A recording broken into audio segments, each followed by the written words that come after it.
नमस्कार रसिक हो. मी तुषार कथन यूट्यूब चॅनेलमध्ये आपलं स्वागत करतो. आपल्याला हा व्हिडिओ आवडल्यास नक्की लाईक व शेअर करा आणि चॅनलला सबस्क्राईब करायला विसरू नका. नवीन व्हिडिओची नोटिफिकेशन मिळवण्यासाठी शेजारच्या बेल आयकॉनवर क्लिक करा. आपल्या प्रतिक्रिया कमेंट बॉक्समध्ये जरूर नोंदवा. धन्यवाद. सादर करीत आहे व पु काळे लिखित कथा ऋतू बसंती रूठ गई. तुम्हाला ती यक्षाची गोष्ट माहीत आहे का हो? आठवते का? छे छे, ती महाभारतात सांगितलेली यक्षाची गोष्ट नाही मी विचारित. त्या गोष्टीत यक्षाबरोबर 5 पांडवांतला धर्म पण होता. तो यक्ष नाही. मी विचारतोय तो यक्ष एकटाच होता. त्याला फुलांची फार आवड होती. त्याची बाग होती, भली मोठी. त्यात नाना प्रकारची फुलं होती. त्या बागेच्या आकर्षणानं त्या बागेत मुलांची साहजिकच गर्दी व्हायची. बागेची त्यापायी नासधूस व्हायची. तो यक्ष मग कातावून जायचा. मुलांचा बंदोबस्त कसा करावा हे त्याला कळेना. शेवटी त्यानं त्याच्या त्या अफाट बागेभोवती भरभक्कम दगडी भिंत बांधून काढली. मुलं यायची बंद झाली. यक्ष खुश झाला. पण त्याच वर्षी एक मोठा चमत्कार झाला. वसंत ऋतूचं आगमन झालं. नगरातल्या प्रत्येक झाडाला कोवळी पालवी फुटली. पण यक्षाच्या बागेतल्या झाडांवर काहीच परिणाम झाला नाही. अख्ख्या नगरावर आपल्या आगमनानं नवी कांती फुलवणारा वसंत ऋतू यक्षाच्या बागेवर रुसला. मध्ये बरीच वर्ष लोटली. वसंत ऋतू जो रुसला होता तो रुसलेलाच राहिला. यक्ष कालांतरानं म्हातारा झाला. त्याला जागेवरून शेवटी शेवटी हलवेना आणि एका वर्षी चमत्कार झाला. यक्षाला एकाएकी सुगंध आला. कुरडत कुरडत तो बागेत आला. पाहतो तर वसंत ऋतू प्रसन्न झालेला. पानं फुलं हसतायत, वृक्ष डोलतायत, छोटी छोटी झुडपं नाचतायत. वातावरणात सुगंध भरलेला आहे. आणि दुसऱ्या बाजूला भिंत फोडून गावातली मुलं बागेत घुसलेली. यक्षाला त्या क्षणी कळून चुकलं की ही लहान लहान मुलं म्हणजेच वसंत ऋतू. मुलांना दूर लोटल्यावर वसंत ऋतू कसा फुलावा, अशा अर्थाची ती कथा होती क्रमिक पुस्तकात. आठवतंय? नाही आठवत? You are all bogus then. अरे, अशा चांगल्या गोष्टी तुम्ही विसरता. तुम्हाला मी काय म्हणू? पशु, जंगली का अरसिक?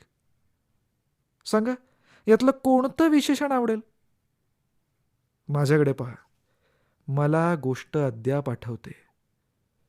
ती गोष्ट आठवणं हा माझा विरंगुळा आहे. सिलिंग फॅन टॉप स्पीडला फिरत ठेवायचा.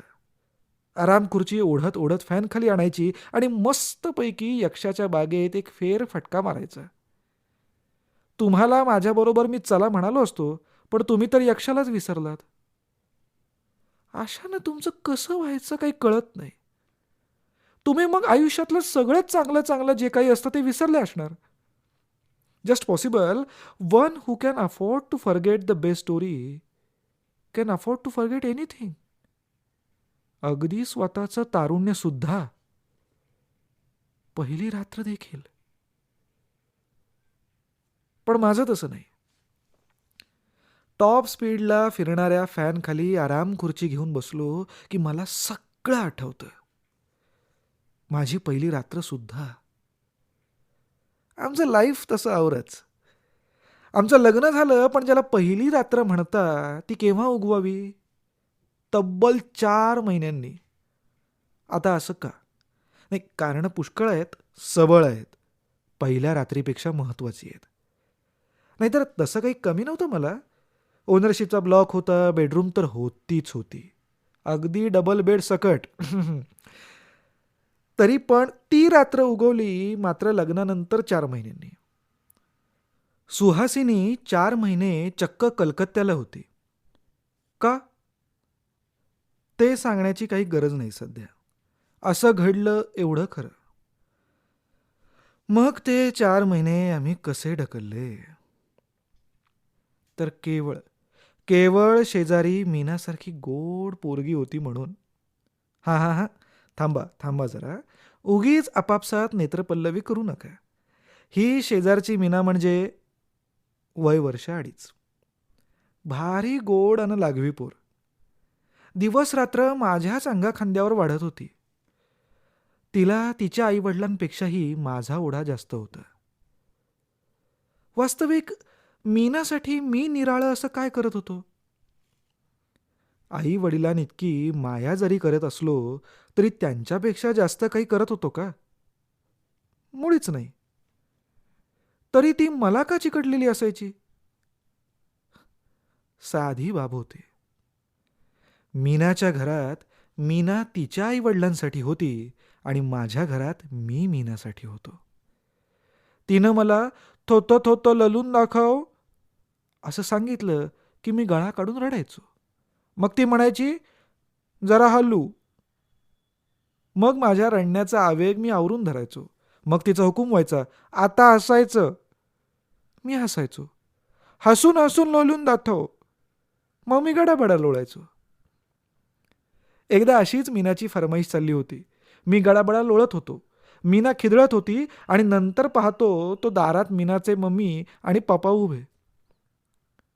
"तुम्ही हे असले प्रकार करता आणि तुम्ही नसलात की ती तशाच गोष्टी त्यांना करायला लावते." "अहो मग कराव्यात." मी उठून उभं राहत म्हणालो, "भाऊजी, तुमची कमाल आहे. कराव्यात काय? आता परवाची गोष्ट सांगते. हे त्या दिवशी कामावर चालले होते. मीटिंग होती म्हणून मुद्दाम सूट घातला होता आणि तेव्हा हिनं हट्ट धरला, लोलून दाखव म्हणून. मग पप्पांना जोर चढला. ते म्हणाले, हे काहीच नाही." मी कॅक करून हसलो. मम्मी आणि पप्पा पण हसले. पप्पा म्हणाले, "तर मला वाटलं मीनाला झोप लागली. पण ती तेव्हा म्हणते, रडून दाखव." मला सांगा आता, चांगला मजेत बायको जवळ झोपलो होतो. ती काय रडण्याची वेळ होती? इथंच तुमचं चुकलं. आमचं काय चुकलं? सॉरी, तुमचं नाही, आमचं म्हणजे आमच्या मिनीचं चुकलं. अहो काय ते सांगा ना. मिनीला वाटलं की आपले पप्पा आपल्या जवळ झोपलेत. पण तसं नव्हतं. पप्पा झोपले होते. हां, चला, असं म्हणत मीनाची आई घरात पळाल्या. असंच होतं आई-वडिलांचं प्रत्येक बाबतीत. त्यांना जेव्हा सवड असेल, मूड असेल, हुक्की येईल, तेव्हा त्यांना मूल हवं असतं खेळायला. मग एकटं खेळणारं मूलसुद्धा गरज नसताना मुलाच्या मनाविरुद्ध ते उचलून घेतील. पण माझ्या आणि अद्यापही सुरू न झालेल्या संसारात मीना माझ्यासाठी नसून मी मीनासाठी होतो. ती इथली सम्राज्ञी होती आणि माझ्यासारख्या गुलामावर ती खुश होती. आठवून पहा तुम्ही. आई-वडिलांपेक्षा मुलं त्यांना सांभाळायला ठेवलेल्या गडी माणसांवरच जास्त तुटून पडतात. जास्त खुश असतात. पप्पा कामावर गेले तरी त्यांना काही वाटत नाही. पण त्यांचा 60 वर्षांचा गडी किंवा 50शीचा म्हातारा एक दिवशी न येऊ दे. किंवा मग असा माझ्यासारखा रिकामटेकडा शेजारी आणि मग आठवा, मुलं कशी वेडीपिशी होतात ते. सारांश काय तर ते 4 महिने आम्ही घालवले ते मिनीसारखी गोड चिमुरडी शेजारी होती म्हणून. दिसायला 1.5 वर्षांची असलेली एवढीशी नाजूक चणीची पण विजेच्या वेगानं वावरणारी मिनी माझा विसावा बनली होती. त्याशिवाय एक विरंगुळा होता. आठवड्यातून 3 वेळा येणारी सुहासिनीची पत्र. परिस्थितीच अशी होती की सुहासिनीला कलकत्त्याला राहणं आवश्यक होतं. मी तिला त्याप्रमाणे जाण्याची परवानगी दिली होती. अट एवढीच घातली होती की आठवड्यातून कमीत कमी 3 पत्र यायला हवीत. ती अट तिनं पाळली होती. पण केव्हा केव्हा पत्र फारच छोटं असायचं. केवळ अट मोडायची नाही म्हणून लिहिल्याप्रमाणे वाटायचं. आता खरं तर आठवड्यातून 3 वेळा पत्र लिहिण्यासाठी सुहासिनीनं मजकूर तरी कुठून आणावा? तिथं ती रिकामी नव्हती. कॅन्सरनं रखडत पडलेल्या आईची ती सेवा करण्यासाठी गेली होती. मला इथं तसा काही धंदा नव्हता. मिनीशी खेळून झाल्यावर मी उरलेला वेळ पत्रलेखनासाठीच ठेवला होता. पण तरी वाटायचं, सुहासिनीकडून प्रत्येक वेळी जाडजूड पत्र यावं. मागच्या आठवड्यात आलेली तिची सगळी पत्र किरकोळ होती. मी मग एक सणसणीत पत्र पाठवलं. पाकीट जर जाडजूड दिसलं नाही तर पुढचं पत्र मी फोडणारच नाही असाच दम दिला. मोठी ताण घेऊन गवई जसा घाईघाईनं समेवर येऊन आदळतो तसा मी पत्रावर आदळलो. पत्र घेताना जरी आधाशासारखी झडप घालून घेतलं असलं तरी आता वाचताना कसं चव घेत घेत वाचलं पाहिजे. त्याच्यासाठी वर फॅन फिरता हवा, अगदी टॉप स्पीडला. आणि फॅनखाली साधी खुर्ची नको, चांगली अशी आराम खुर्ची हवी. बैठक जमवून मी आराम खुर्चीत बसलो. मला पाकिट काळजीपूर्वक फोडायचं होतं. तसं करताना आतल्या कागदाचा टवका उडवून द्यायचा नव्हता. पाकिट फोडायला मार्जिन फार उरलं नव्हतं. कागदाची घडी लहान करावी म्हणून मी सुहासिनीला किती वेळा बजावलं आत्तापर्यंत, पण ऐकायची नाही. आता पाकिट फोडताना आतलं पत्र फाटलं म्हणजे. मी पत्र फोडलं. पत्र 6 पानी होतं. पण तिनं त्यात असा काही डॅम्बिसपणा केला होता की सांगायची सोय नाही. प्रथम मी अतिशय रागावलो. मीच काय, कुणी रागावेल. प्रत्येक पानावर एखाद्या आंधळ्याला दिसेल एवढ्या मोठ्या अक्षरात एकच शब्द लिहिला होता. 6 शब्दांच्या एका वाक्याला शब्दागणिक 1 पान वापरण्यामुळे पत्र 6 पानी झालं होतं. पण एका वाक्याचा तो मजकूर मी वाचला आणि हमने गुन्हा माफ किया. आराम खुर्चीत स्वस्त बसणं अशक्य झालं. एखाद्या लहान वांड मुलाप्रमाणे मग मी ब्लॉकभर नाचलो. तोंडात बोटं घालून तमाशात वाजवता तशी शिट्टी पण वाजवली. ब्लॉकमध्ये हे एक स्वातंत्र्य असतं. काहीही करा, कुणी जा विचारायला येणार नाही. नंतर तर भर दिवसा ढवळ्या सगळ्या खोलीतील दिवे लावले. मोठ्या आवाजात रेडिओ लावला. फक्त सिलिंग फॅनला लोंबकळायचं शिल्लक ठेवलं. मी आज संध्याकाळी मुंबईला येत आहे. पत्रात एवढाच मजकूर होता. आता ह्यात मी इतकं नाचण्यासारखं काय होतं असा प्रश्न तुम्ही विचारणारच. तुम्हाला नाही कळणार. असंच उत्तर तुमच्या या असल्या प्रश्नाला मला द्यावं लागणार. काय करणार, तुमचाही बाकी त्याला इलाज नाही.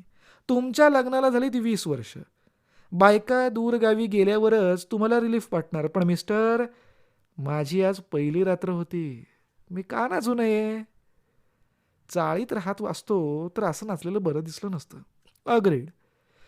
अरे पर ब्लॉक में कौन देखता है, कौन सुनता है, हम खुद के मालिक है. तेवढ्यात दार वाजलं. मी दार उघडलं. स्वतःभोवती गिरक्या घेत घेतच. समोर मीना आणि मम्मी उभ्या. अहो काय चाललंय काय, मम्मीने विचारलं. साली ब्लॉकमध्ये पण प्रायव्हसी नाही बरं का, स्वतंत्र बंगला हवा. तेवढ्यात मीनाच्या आईचं लक्ष सगळीकडे पसरलेल्या कागदांकडे गेलं. वहिनींनं ते सगळे तुकडे एकत्र करून वाचले. नंतर त्या अर्थपूर्ण हसत म्हणाल्या, तरीच. तोपर्यंत मिनी माझ्या कडेवर येऊन बसली. मी विचारलं, मी जो काय दंगा केला तो तुमच्या घरात ऐकू आला का हो? अहो अर्थात. त्या अगोदरच मी माझ्या कामासाठी येणार होते, पण तेवढ्या तुमच्या शिट्ट्या ऐकायला आल्या. मग हातातलं काम टाकून आले. सांगून टाका तुमचं काम, एका पायावर करायला तयार आहे मी. त्याबद्दल शंकाच नाही, पण आता नाही सांगत. का? पण माझ्या प्रश्नाला वहिनींनी उत्तर दिलं नाही. माझ्या कडेवरून मिनीला घेत त्या म्हणाल्या, आता काकांना विसरायचं बरं का. वहिनी, अहो तुमचं काम सांगा. भाऊजी, आज तुमची बायको प्रथम येणार आणि मी तुम्हाला काम सांगायचं म्हणजे. सांगायला काय हरकत आहे, करायचं की नाही ते बघू. वहिनी म्हणाल्या, उद्या माझ्या भाच्याचं लग्न आहे. हो, तुम्ही सांगितलं काल. लग्नाचं वराड आज इथे उतरणार आहे. उतरू दे की. भाऊजी, किती माणसं येणार ते माहीत आहे का? मी मान हलवली. 17-18 माणसं असतील. मुलंच 8 आहेत त्यात. पुढे काय? तुम्हाला आज रात्री झोप मिळणं कठीण आहे. मी पटकन बोलून गेलो, नाहीतरी आजची रात्र कोण झोपतो. वहिनी मार्मिकपणे हसत म्हणाल्या, म्हणूनच काम नाही सांगू शकत. नाही नाही, असं कसं, काम सांगावंच लागेल. तसं विशेष काही नाही, नेहमीचंच काम होतं. पाहुण्यांच्या धबडग्यात लहान मुलांची फार आबाळ होते म्हणून सांगणार होते की आज मिनी तुमच्या घरी झोपेल. मी म्हणाल, हत्तीच्या एवढंच ना, त्यासाठी एवढा मोठा प्रस्ताव कशासाठी? डोंट वरी. नाही नाही, तुम्हाला त्रास, अहो त्रास कसला, एकदा मिनी झोपली की झालं. मध्येच एकदम उठून बसत नाही ना, तेवढं सांगा. वहिनी झक्कपैकी लाजल्या आणि घरात गेल्या. सुहासिनी तिच्या 6 पानी पत्रात लिहिल्याप्रमाणे आली. गाडीतून उतरताना मी पाहिली तेव्हा काय वाटलं, कशी दिसली म्हणून सांगू? अरे कल्पनेतला ताजमहाल पण हिणकस ठरला. स्टेशनवरून सरळ आम्ही घरी चाललो. गॅलरीतून वहिनीने आम्हाला पाहिलं, पण आम्ही घरी येताच ते आमच्या पाठोपाठ काय हालहवाल करीत घुसल्या नाहीत. नाहीतर 15-20 मिनिटं नक्कीच मोफत गेली असती. सुहासिनी घरी आली आणि अर्ध्याच तासानं शेजारच्या घरी एक एक जण वऱ्हाडी माणसांपैकी येऊ लागला. वहिनी म्हणाल्या होत्या त्याचं प्रत्यंतर लगेच येऊ लागलं. पोरांची रडारड सुरू झाली. मोठ्या माणसांची चढत्या आवाजात चर्चा सुरू झाली. त्याच वेळी मला आठवून गेलं की सकाळी पत्राच्या आनंदात मी गाफीलपणे मिनीची जबाबदारी घेऊन बसलोय. आता ह्यातून मार्ग कसा काढायचा? मुलामुलात ती रमून गेली आणि लवकर झोपायला आलीच नाही तर काय करायचं? हॅ, भलताच गाढवपणा करून बसलो मी. वऱ्हाडी लोकांचा गलका हलकी हलकी इतका वाढला की घरी बसणं अशक्य झालं. मी आणि सुहासिनी सरळ बाहेर पडलो. फिरायला बाहेर पडलो खरं, पण आज मिनीला कसं चुकवता येईल ह्याचाच विचार एकीकडे चालला होता. शेवटी एकदम एक चांगल्यापैकी कल्पना सुचली. मग मी हलका फुल्ल झालो. एका चांगल्यापैकी हॉटेलात मस्तपैकी जेवण आटोपून आम्ही घरी परतलो.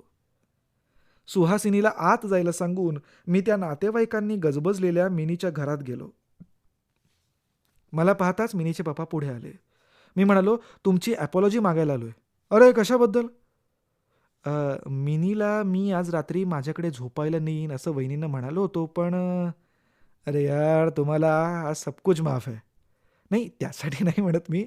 अरे बाबा, नाही ऐकून तर घ्या ना पण. बरं बोला. सुहासिनीला फ्लू झाल्यासारखा वाटतोय म्हणून मिनीला नाही सांभाळू शकत. तरी मी सांभाळेन, पण ते प्रशस्त नाही वाटत. हरकत नाही, ह्या मुलांत ती रमली पण आहे चांगली. आता मी संपूर्ण मोकळा होतो. मी घरात आलो, दार लावलं आणि नंतरचं मी सांगणार नाही. आज जरी तुमचं लग्न होऊन 20-20 वर्ष झालेली असली तरी केव्हा तरी 4 महिन्यानंतर बायको भेटण्याची वेळ तुमच्याही आयुष्यात आली असणारच.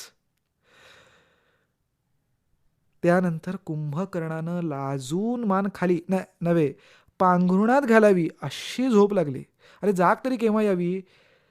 बेल वाजवून दूधवाला भैया कंटाळून जाण्याच्या बेताला आला तेव्हा पेंगत पेंगत दार उघडलं तर समोर मिनीचे पापा. सकाळी भैया तसाच गेलेला दिसतोय. हॅ? अरे म्हणजे वाजले तरी किती? या या पप्पा. नाही, मी येत नाहीये. वेळ नाहीये बिलकुल. आमची मीना इथं आली का? नाही बुवा, कालपासून मी तिला नाही पाहिली. पण केव्हापासून नाही? आता नक्की कोणीच सांगू शकत नाही तिथं. मिनीच्या पप्पांचा चेहरा मी नीट पाहिला. मला पोटात ढवळून आलं. चला मी येतो कार्यालयात. Let us have a thorough search. कार्यालयातलं वातावरण या घटनेनं हादरलं होतं. लग्न सकाळीच लागलं होतं. आता 10:30 वाजत होते. म्हणजे मिनी हरवून जवळजवळ 4 तास झाले असावेत. वहिनींचे डोळे रडून रडून लाल झाले होते. त्यांच्या भोवती काही बायकांचा गराडा पडला होता. तसाच गराडा त्या कार्यालयात आणखी एका बाईभोवती पडला होता. चौकशी केल्यावर समजलं की पहाटे मम्मी आणि पप्पा घर पाहुण्यांवर सोडून सर्वांच्या अगोदर कार्यालयात आले होते. इतर मुलांबरोबर मीनाला कार्यालयात आणण्याची जबाबदारी ज्या बाईनं उचलली होती तीच ही.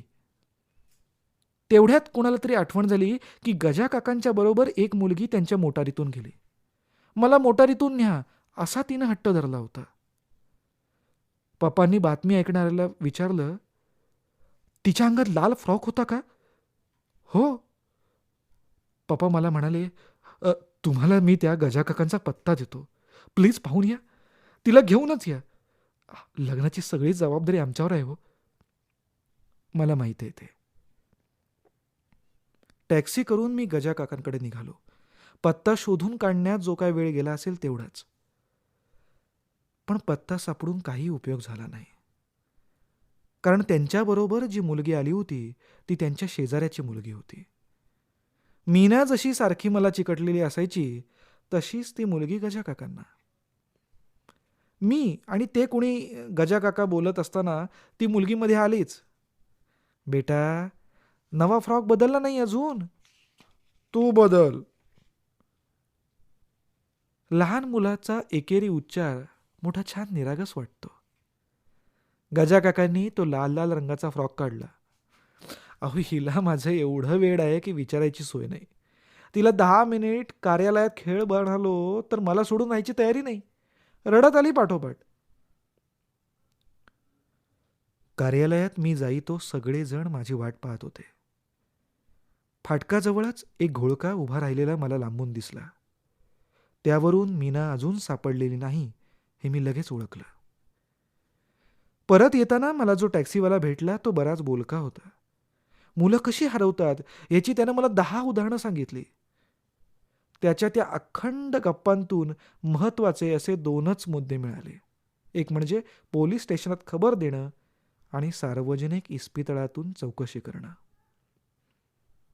मी रिक्त हस्त आलेला पाहून वहिनींचा धीर आणखीच खचला.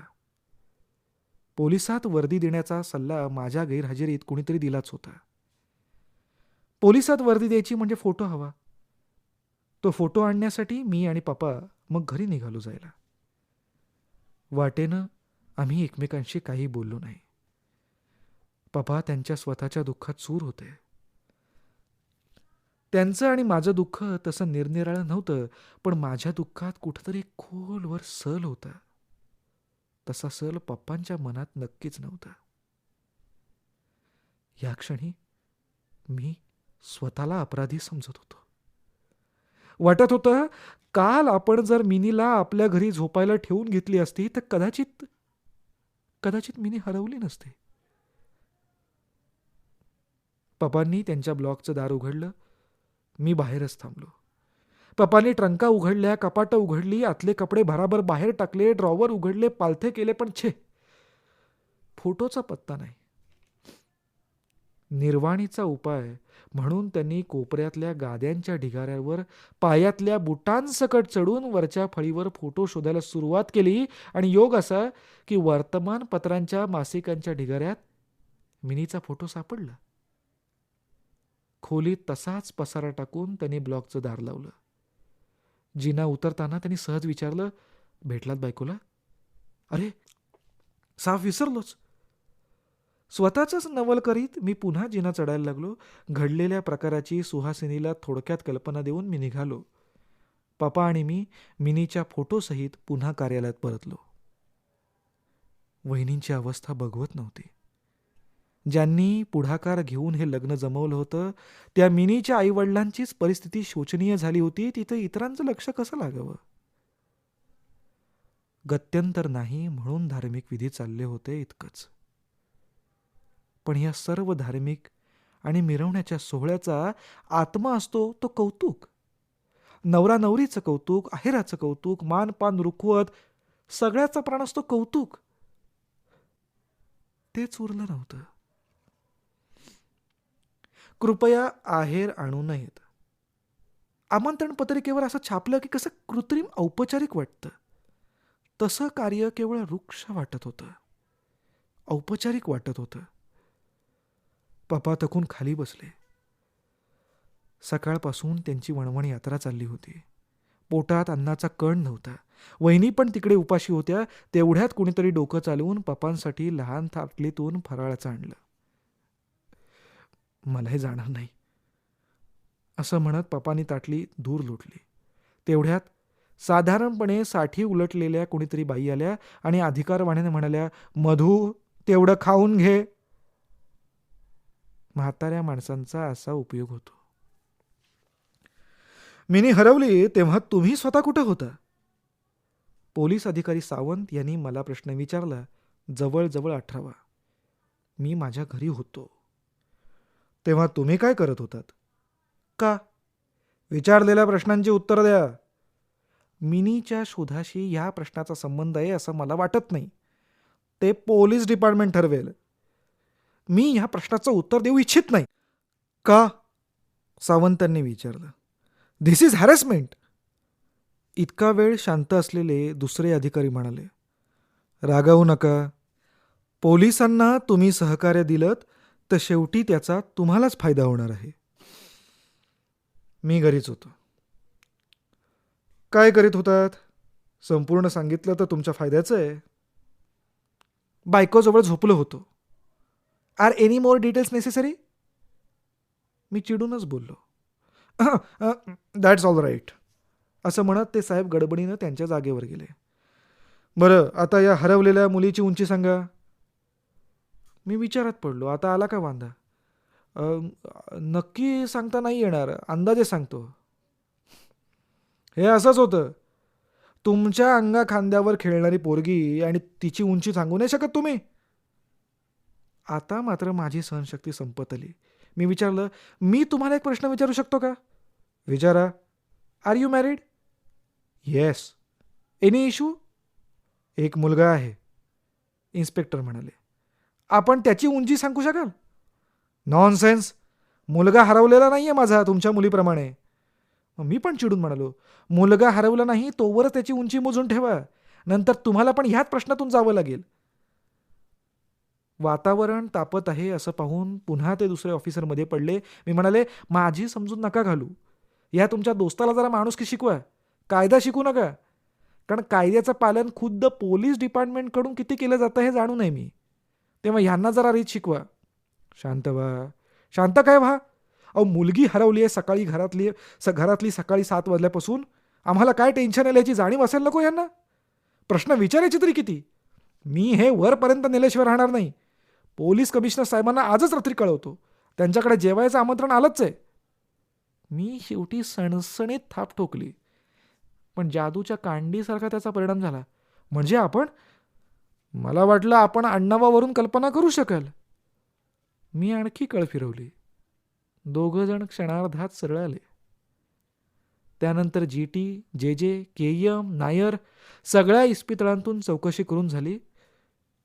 सरकारी आणि म्युन्सिपाल्टीची इस्पितळं, त्यांचं वर्णन काय करावं?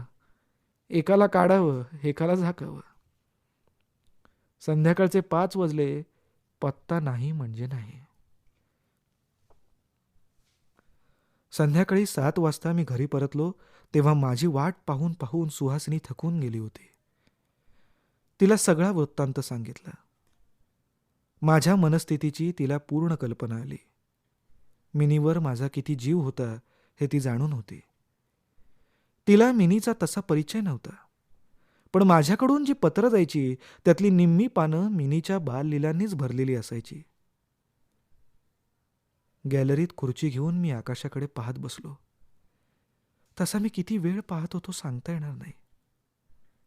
सुहासिनीनं मागून येऊन माझ्या गळ्यात हात टाकले. चला ना कुठेतरी. वेड्यासारखे किती वेळ बसाल असे? सुहासिनीच्या त्या स्पर्शानं मला एकदम रडायलाच आलं. त्याही क्षणी मला मिनीची आठवण झाली. मोठी गंमत वाटते आज. केव्हा केव्हा एवढ्या वर्षांनी मी विचार करतो तेव्हा. सुहासिनी मला 4 महिन्यानंतर भेटत होती. एक रात्र, आदल्याच दिवशीची रात्र मी धुंदीत घालवली होती. काल त्याच वेळी ती कलकत्त्याहून परतली होती. काल प्रथम ज्याला मुक्त स्पर्शसुख म्हणतात ते मी अनुभवलं होतं. पण आता 10-12 तासानंतर तीच सुहासिनी माझ्या गळ्यात हात टाकून उभी होती. मी रडतोय हे पाहून तिनं मला कुशीत ओढून घेतलं होतं. तिच्या छातीजवळ तिनं माझं डोकं घट्ट आवळून धरलं होतं आणि तशा क्षणी मला आठवत होती मिनी. वास्तविक तीच सुहासिनी, तोच स्पर्श. पण आठवली मिनी. थोतं थोतं ललून दाखव असं म्हणणारी मिनी. मी जास्तच मोठ्यानं रडायला लागलो. लक्षात आलं पाठोपाठ की थोलं हलू असं म्हणणारी मिनी त्या क्षणी कुठे असेल. सुहासिनीनं जबरदस्तीनं घरातून बाहेर काढलं म्हणून चौपाटीवर गेलो. पण लक्ष लागत नव्हतं. चौपाटीवरची अनेक लहान लहान मुलं पाहून मिनीची आठवण जागी होत होती. काही काही मुलं इतकी गोंडस होती तरी वाटायचं त्यातल्या एकाही मुलीला मिनीची सर नाही. चौपाटीवरची गर्दी विरळ होईतो मी बसून राहिलो. मला त्या क्षणी सगळ्यांची कीव येत होती. मिनीची, मम्मीची, पप्पांची, स्वतःची आणि हो, सुहासिनीची पण. काल ती प्रथम स्वतःच्या घरी आली. संसाराची तिची सुरुवात अशी का व्हावी? नाही, मन सावरलं पाहिजे. मिनी सापडेल, हरवायची नाही. आपण काहीतरी वाईट घडेल या भीतीनंच निम्मे खचून जातो. That's not good. मी मग उठलो. हसता बोलता झालो. सुहासिनीला पण हसती बोलती गेली. शेरे पंजाबमध्ये जाऊन मस्तपैकी जेवलो. सुहासिनीसाठी गजरा घेतला. रात्री 10च्या सुमारास घरी परतलो तर खालच्या मजल्यावर येता क्षणी वरच्या मजल्यावरून हलकल्लोळ ऐकू आला. सुहासिनी आणि मी धावतच नंतरचे जिने चढलो. छाती फुटून जाईल असा आक्रोश चालला होता. मीनाची मम्मी बेशुद्ध पडली होती. पप्पा डोकं बडवून घेत होते. आलेले पाहुणे पण घायाळ झाले होते. मिनीच्या वयाची मुलं तर कावरी बावरी झाली होती. मला पाहताच माझ्या गळ्याला मिठी मारीत पप्पांनी टाहो फोडला. सर्व खोलीभर गाद्याच गाद्या पसरल्या होत्या. आणि त्यातच पांघरुणात लपेटलेला घुसमटून गेलेला मिनीचा एवढासा देह पडला होता. मिनीची आई वारंवार म्हणत होती, मिनीला मी मारली. माझी पोर मी पाहुण्यांवर का सोपवावी? ज्या बाईनं मी मिनीला माझ्याबरोबर आणीन असं सांगितलं होतं ती आणखीनच खचलेली होती. स्वतःला बोल लावित होती. त्याहीपेक्षा जास्त होरपळलेला माणूस म्हणजे पहाटे ज्यानं गडबडीनं गाद्या काढल्या तो. मिनी नजर चुकीनं गादीत गुंडाळली गेली होती ती त्याच्याच हातून. त्या गादीवर त्यानं नंतर 6-7 गाद्या रचून ठेवल्या होत्या. आणि एकीकडे वेळ लागल्यासारखे पप्पा स्वतःचे केस ओढत होते. मिनीला मी मारली. नुसत्या गाद्यांच्या वजनानं नाही मेली ती. फळीभर तिचा फोटो शोधताना मी बुटांसकट गादीवर उभा होतो. माझ्याच पोरीचा फोटो मी तिच्याच अंगावर उभं राहून काढत होतो. I am a murder. बाबा, 4 माणसात स्वतःला खुनी म्हणण्याचं धाडस तुमच्यात आहे. पण तेवढं मी धीट नाही. नंतर 8च दिवसांनी तुम्ही तो ब्लॉक सोडून पप्पा तुम्ही गेलात. तुम्ही जागा सोडणार असा मी अंदाज केलाच होता. तुम्ही केव्हा निरोप घ्यायला येणार त्यासाठी मनाची तयारी केलीच होती मी. पण जेव्हा प्रत्यक्ष निरोप घ्यायला आला तेव्हा मी खुनी आहे असं सांगायचं धाडस मला झालं नाही. पप्पा, तुम्हाला खरी गोष्ट माहीत नाही.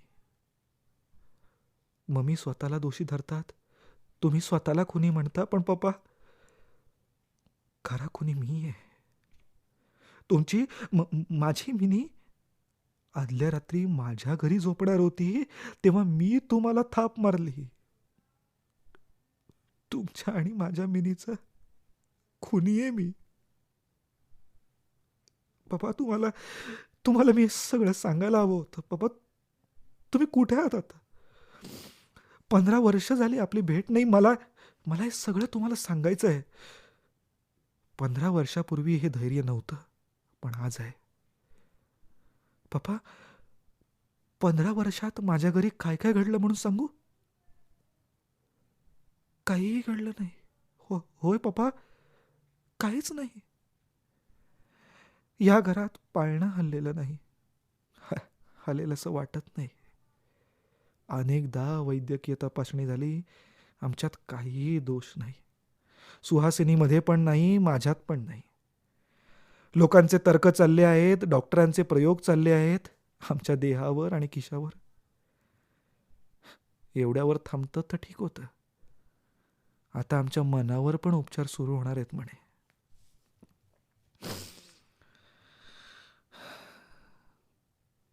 हल्ली मी तासनतास त्या टॉप स्पीडला फिरणाऱ्या पंख्याखाली बसून राहतो, आराम खुर्चीत. सगळे म्हणतात मूल होत नाही म्हणून माझ्या डोक्यावर परिणाम झालाय म्हणून. त्यांचं थोडं खरं असेलही. मला मूल का होत नाही हा प्रश्न इतरांना सुटत नाही. मला त्या अवघडातल्या अवघड प्रश्नाचं उत्तर माहीत आहे. लहान निष्पाप मुलांना घरात न घेता दार लावून घ्यायचं अशानं पप्पा. घरात वसंत ऋतू कसा फुलावा? लोकांना न मिळालेलं उत्तर हे आहे. कोणी सांगावं? 15 वर्षापूर्वी हे बोलण्याचं धैर्य असतं तर आमची ही अवस्था झाली नसती आणि वारंवार ती क्रमिक पुस्तकातली यक्षाची गोष्ट पण स्वतःशी आठवत बसायची पाळी आली नसती. डॉक्टर, शास्त्रज्ञ, चंद्रावर निघालेले वैज्ञानिक, त्या सर्वांना हे उत्तर पटणार नाही. कारण एकच, यक्षाची कथा ते विसरले आहेत, विसरू शकतात.